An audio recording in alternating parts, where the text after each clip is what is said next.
So here's my prediction for Las Vegas real estate in 2022. Stay tuned.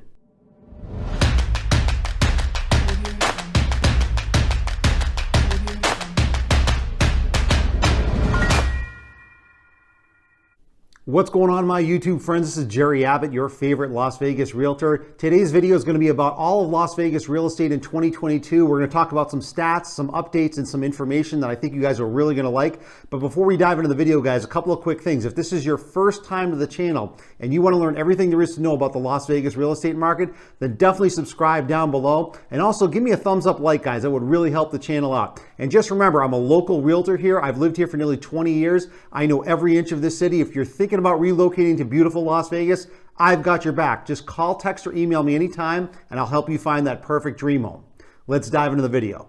All right, guys, so it's been a couple of months since I've done a Las Vegas real estate market update video, and the reason was because I just wanted to see what was going to happen with the real estate market here in Vegas, just to kind of get a sense as to whether or not it might cool down or maybe it's going to heat up even more. So I wanted to wait a little bit. So what I want to dive into now is I want to just go through a few statistics just to kind of show you what's been going on here. So let's go to the first one right now.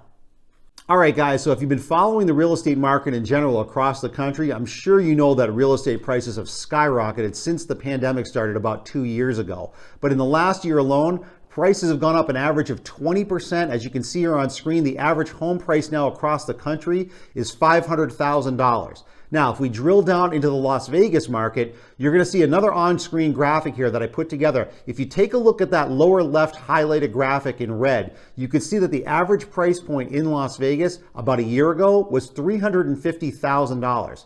Now we fast forward a year later, and you can see all the way to the upper right there where I also highlighted in red, the average price point now is about $453,000.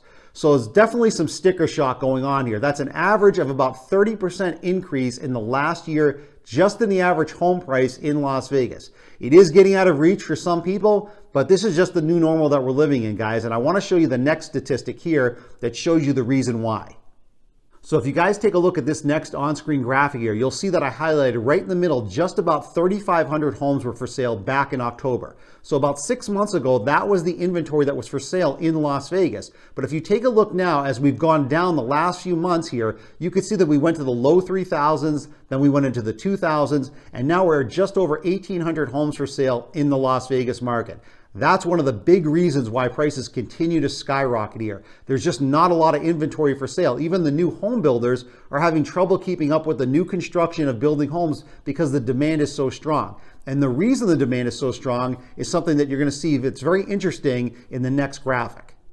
Now, in the next on-screen graphic, guys, it doesn't seem like it's a lot, but as you can see right here, 139 people are moving to the Las Vegas Valley every single day. If you calculate that over roughly a 30-day period of time, that's over 4,000 people a month moving to Las Vegas. Now, of course, some of them are moving here and they're going to rent apartments or houses, but when you only have 1,800 homes roughly for sale in the market and over 4,000 people continue to move here every single month, you can see that supply and demand issue. So obviously the supply is not nearly as high as what the demand is just from people moving here to Las Vegas every single day. So I want you guys to take a look at this on-screen graphic here as well. I want you to take a look at the 30-year mortgage rates. Just kind of focus in on that 30-year mortgage rate term at about 4.4%. So we're hovering right now at about 4.4, 4.5%. About a year ago, we were about 3%. So the reason why this has gone up is because inflation has gone up. So the government has to raise rates carefully during an inflationary time like we're in right now. But what's happened is the inventory in the supply chain has been so bottlenecked because of the pandemic issue that they can't get the inventory built and they can't get enough homes for sale on the market. So usually when interest rates go up, the mortgage applications decline, and that means less people are going to be buying homes. But that hasn't been the case because the demand is still so strong because inventory is still so low. So we kind of find ourselves in uncharted water, guys. We're living in a very hyperinflationary time. That's why the rates have gone up. So when rates go up, that interest rate means it costs more money to get a mortgage, which means mortgage applications drop down. But that hasn't really happened so much now because of the fact that inventory is still very low out there for homes around the country and particularly in Las Vegas. So the demand side is still exceeding the supply side. But I think there's definitely some relief coming. I want to show you in the next graphic here why I think it's going to be a little bit less competitive and why appreciation for homes are going to slow down a little bit. So take a look at this. Okay, guys, I wanted to point out three specific things about the real estate market in 2022 in general. This website goes over them, so I thought this would be a good thing for you guys to take a look at. It talks about how if you're looking to buy, it might be a little less competitive for you in 2022, even though I think it's going to really be on the back end of this year, not the front end. So let's take a look at this website for a second. You can see here at the top, they talk about how the housing market can be a little bit less competitive in 2022. The first reason here talks about a little bit of a slowdown in home sales. So back in August of 2021, you can see that there was a little bit of a drop, about 6%. This also might increase because, again, interest rates are rising. So there could be a slowdown in home sales just because of the interest rates. So that's a good thing for you guys on the buying side. The second reason here is about having more supply available next year. Now, they're talking about, obviously, because this article was written at the end of 2021, this is talking about the end of maybe 2022. So I do believe inventory numbers are going to increase towards the latter half of 2022, specifically more towards maybe like the holiday time. It's going to take a while for more inventory to hit the market, but I think that's also potentially possible. And then the third thing here that they talk about is that rising prices are pushing some of the buyers out of the market. And that is true because, again, the average price point here in Las Vegas is $450,000. A year ago, it was $350,000. So for this specific market, prices have definitely gone up and it's priced some people out of the market. So these three things definitely have the potential to help you guys on the buy side in terms of having less competition and more availability to buy a home here in Las Vegas. All right, guys, so I definitely do think things are going to eventually level out. I don't think that's going to happen right now. I just think that the supply side in terms of the home inventory is still going to take us a good year or so for it to finally catch up to the demand side. Even if interest rates go up, it doesn't really matter. I just think because the supply is so limited, it's still going to be somewhat competitive during a period of time, like for the next year or so. But I do think things are going to level out at some point in time. So with that said, I want to give you two comments here. I don't want to call them predictions, so I'm just going to make two comments here. The first one is the top is not the top. And I'm going to go into that in a little bit more depth. The second one is to play the long game. So what do I mean by that? Let's go over the first one.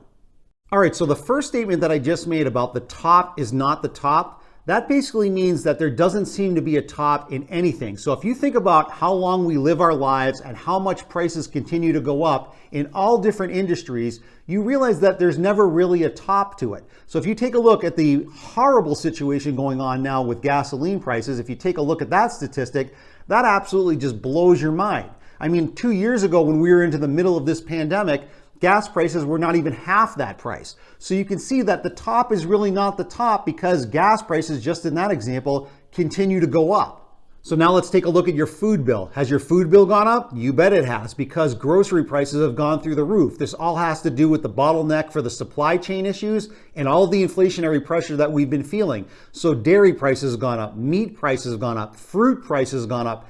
Everything continues to go up. That's what I mean about this particular industry as well. There doesn't seem to be a top in this industry either. Now let's just move over to the car industry. Car prices now are at record prices, especially used car prices. We never thought we would see prices like this with cars, but we have. Again, there's no top to the car industry, just like there isn't to the food industry or the gas industry. How about college tuition? These kids that are graduating from college are going to end up having to pay off a mortgage in terms of loan debt from that college degree before they even actually get a mortgage for a home.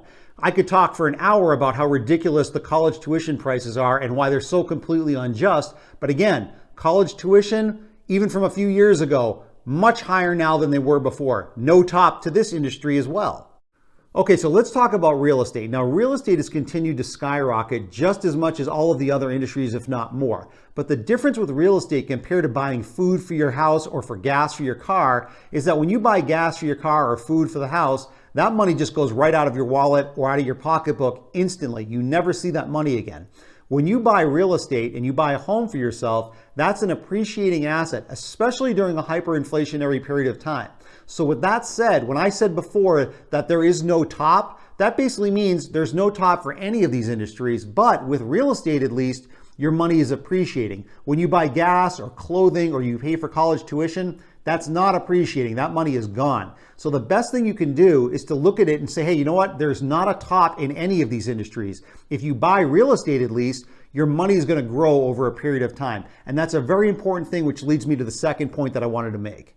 So the second point that I mentioned a couple of minutes ago was to play the long game. And what I mean by that is in real estate, a lot of times people think, well, I just want to wait. I can't afford it right now. And unfortunately, while they're waiting and sitting on the sidelines, the prices have continued to climb. Now, that doesn't mean that it's not going to settle back down or level out at some point, but the best thing you can do when I mean play the long game is if you invest in terms of buying a home right now or an investment property in Las Vegas, especially because it's still such an up and coming city, is that that money is going to grow over a period of time. It doesn't matter if you buy something now as long as you hold on to it. In fact, 10 years ago, if you take a look at this statistic on screen, Las Vegas home prices have appreciated well over 200% in just the last 10 years. And that basically means that if you had bought something 10 years ago, you would have made a lot of money on that property just in that period of time. So when I say play the long game, I mean if you invest in a property right now, whether it's your personal home or it's an investment property,